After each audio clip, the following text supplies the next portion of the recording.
এক কাপ আটার মধ্যে 2 চামচ তেল দিয়ে বানিয়ে নিলাম দারুণ স্বাদের মুচমুচে বিস্কুট। এই বিস্কুটটা বানানো এতটাই সহজ যে একদিকে চা বসিয়ে দিয়ে আরেক দিকে খুব সহজেই চা তৈরি হওয়ার আগেই এই বিস্কুটটা তৈরি হয়ে যায়। এই বিস্কুটটা বানানো এতটা সহজ আর ঘরোয়া উপকরণ দিয়ে তৈরি করে নেওয়া যায়, তাই যে কেউ খুব সহজেই এই বিস্কুটটা তৈরি করে নিতে পারবেন। নমস্কার বন্ধুরা, মন কিচেনে আপনাদের সবাইকে স্বাগত। আশা করি আপনারা সবাই খুব ভালো আছেন। আজকে খুব সহজে আটার বিস্কুট তৈরি করে দেখাবো। তার জন্য এখানে একটা বাটি নিয়ে নিয়েছি আর বাটির মধ্যে আমি 2 চামচ সাদা তেল নিয়ে নিয়েছি। এখানে আমি তেল ব্যবহার করেছি, আপনারা চাইলে ঘিও ব্যবহার করতে পারেন, তবে অবশ্যই ঘি ব্যবহার করলে এই বিস্কুটটা খেতে আরও বেশি ভালো লাগবে। তারপরে এখানে আমি হাফ বাটি গুঁড়ো চিনি ব্যবহার করছি। অবশ্যই চিনিটাকে এখানে একটুখানি গুঁড়ো করেই ব্যবহার করবেন, তাহলে চিনিটা খুব সহজেই গলে যাবে। এখন চিনি আর তেলটাকে খুব ভালো করে একটুখানি মিশিয়ে নিচ্ছি।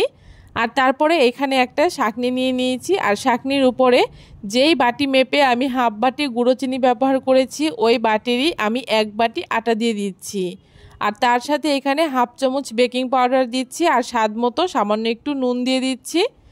এখন সমস্ত কিছু খুব ভালো করে একটুখানি চেলে নেব। এভাবে করে অবশ্যই একটুখানি চেলে নেবেন, তাহলে বিস্কুটটা খুব সুন্দর হয়। এখন ছাঁকনির তলায় যে দানা দানাগুলো রয়েছে সেইগুলোকে ফেলে দেব। এখন একটা চামচের সাহায্যে সব কিছু একসাথে খুব ভালো করে প্রথমে একটুখানি মিশিয়ে নেব। এইভাবে করে চামচের সাহায্যে প্রথমে খুব ভালো করে একটুখানি মিশিয়ে নেওয়ার পরে এখন হাত দিয়ে ডলে ডলে এই আটাটাকে আমি সমস্ত কিছুর সাথে মিশিয়ে নেব। এভাবে করে অবশ্যই একটুখানি সময় নিয়ে এই সবগুলো উপকরণ একসাথে মিশিয়ে নিতে হবে। এই আটা মাখাটা যত ভালো হবে বিস্কুটটাও ততটাই খাস্তা হবে, তাই একটু সময় নিয়ে এই আটাটাকে মাখিয়ে নিতে হবে। খুব ভালো করে সব কিছু একসাথে মাখিয়ে নেওয়ার পরে যখন একটুখানি দানা দানা মতো হয়ে যাবে সমস্ত কিছু একসাথে মিশানোর পরে, তখন এখানে অল্প অল্প জল দিয়ে শক্ত একটা ডো তৈরি করে নেব। অবশ্যই এইখানে অল্প অল্প করে জল ব্যবহার করে এই ডোটাকে তৈরি করে নিতে হবে, কারণ এই ডোটাকে একটুখানি শক্ত করে তৈরি করতে হবে।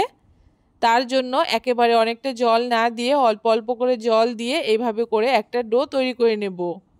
দেখুন খুব ভালো করে আমি একটা ডো তৈরি করে নিয়েছি আর ডোটা কতটা শক্ত হয়েছে দেখে নিশ্চয়ই বুঝতে পারছেন। এভাবে করে একটু শক্ত করে এই ডোটাকে তৈরি করে নিতে হবে। ডোটাকে এখানে আমি কোনো রকম রেস্টে রাখবো না। এখন ডোটা থেকে দুটো লেচি কেটে নিচ্ছি আর তারপরে হাত দিয়ে খুব ভালো করে একটুখানি গোল করে নিয়ে একটা বেলনির সাহায্যে এভাবে করে আমি ডোটাকে বেলে নিচ্ছি। তবে খুব বেশি পাতলা আবার খুব বেশি মোটা করেও এই রুটিটাকে বেলা যাবে না। দেখুন সামান্য একটুখানি মোটা করে এই রুটিটা বেলে নিতে হবে। আর তারপরে বিস্কুটের ডিজাইন দেওয়ার জন্য এখানে আমি একটা নতুন চিরুনি নিয়েছি। অবশ্যই এখানে নতুন চিরুনি ব্যবহার করতে হবে। এখন এখানে ডিজাইন করার জন্য চিরুনির যে মোটা অংশটা সেইটাকে এভাবে করে হাত দিয়ে একটুখানি চেপে টানলেই দেখবেন খুব সুন্দর একটা ডিজাইন হয়েছে। একই রকমভাবে অপর দিক থেকেও আমি এভাবে করে একটুখানি টেনে নিচ্ছি আর অবশ্যই হালকা করে একটুখানি চেপে তারপরে টানতে হবে, তাহলেই ডিজাইনটা খুব সুন্দর হবে।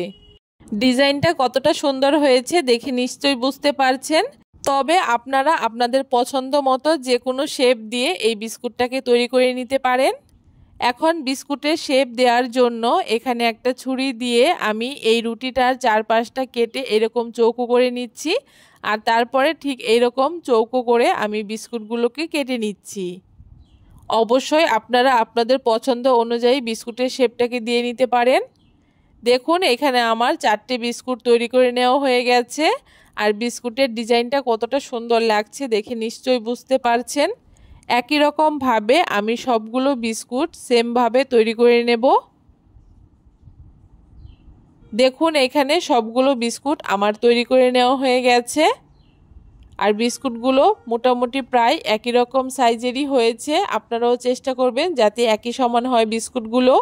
এখন বিস্কুটগুলোকে আমি বেক করে নেব। তার জন্য এখানে আমি একটা থালা নিয়ে নিয়েছি আর থালার উপরে একটা বাটার পেপার পেতে তার উপরে এক এক করে তৈরি করে রাখা বিস্কুটগুলোকে দিয়ে দিচ্ছি। এভাবে করে সবগুলো বিস্কুট আমি থালার উপরে খুব সুন্দর করে সাজিয়ে দিচ্ছি। এখন বিস্কুটগুলোকে বেক করার জন্য উনানে একটা কড়াই বসিয়ে দিয়েছি। আর কড়াইটাকে আগে থেকেই আমি মিডিয়াম আঁচে সামান্য একটুখানি গরম করে নিয়েছি। এখন এই কড়াইয়ের মধ্যে আমি থালাটাকে বসিয়ে দিচ্ছি। এখানে কড়াইতে আমি কোনো রকম স্ট্যান্ড বসাইনি, কারণ থালাটা যেহেতু কড়াইয়ের থেকে অনেকটাই উপরে থাকবে, তাই কোনো স্ট্যান্ড বসানোর দরকার নেই। উপর থেকে একটা থালা চাপা দিয়ে মোটামুটি 15 মিনিট মিডিয়াম টু লো আঁচে আমি বিস্কুটগুলোকে বেক করে নেব। 10 মিনিট বিস্কুটগুলোকে বেক করার পরে আমি বিস্কুটগুলোকে উল্টে দিয়ে আরও 5 মিনিট মিডিয়াম টু হাই ফ্লেমে বেক করে নিয়েছি। আর তারপরে দেখুন বিস্কুটগুলো আমার একদম রেডি হয়ে গেছে। বিস্কুটগুলো কতটা সুন্দর হয়েছে আপনারা দেখে নিশ্চয়ই বুঝতে পারছেন। আর কালারটা যেমন সুন্দর হয়েছে, খেতেও একদম মুচমুচে হয়েছে। একটা বিস্কুট আমি আপনাদেরকে ভেঙেও দেখাবো বিস্কুটটা কত সুন্দর খাস্তা হয়েছে। এই পদ্ধতিতে আটা দিয়ে একদম হেলদি উপায়ে বিস্কুট তৈরি করে আপনারা 1 মাস পর্যন্ত সংরক্ষণ করে এই বিস্কুটগুলো রেখে দিতে পারেন। আর এই বিস্কুটগুলো চায়ের সাথে খেতে দারুণ লাগে। বাচ্চাদের টিফিনেও আপনারা খুব সহজে হেলদি এই আটার বিস্কুটটা দিতে পারেন। বিস্কুটটা কত সুন্দর খাস্তা হয়েছে নিশ্চয়ই বুঝতে পারছেন। আর ভেতরটাও একদম ফাঁপা হয়েছে। কেমন লাগলো আজকে খুব সহজ পদ্ধতিতে একদম হেলদি উপায়ে আটা দিয়ে দুর্দান্ত স্বাদের এই খাস্তা বিস্কুটের রেসিপি অবশ্যই কমেন্ট করে জানাতে ভুলবেন না।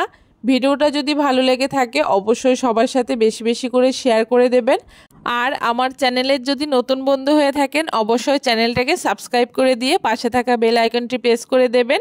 এতে আমার পাঠানো প্রত্যেকটি ভিডিও সবার আগে আপনার কাছে পৌঁছে যাবে।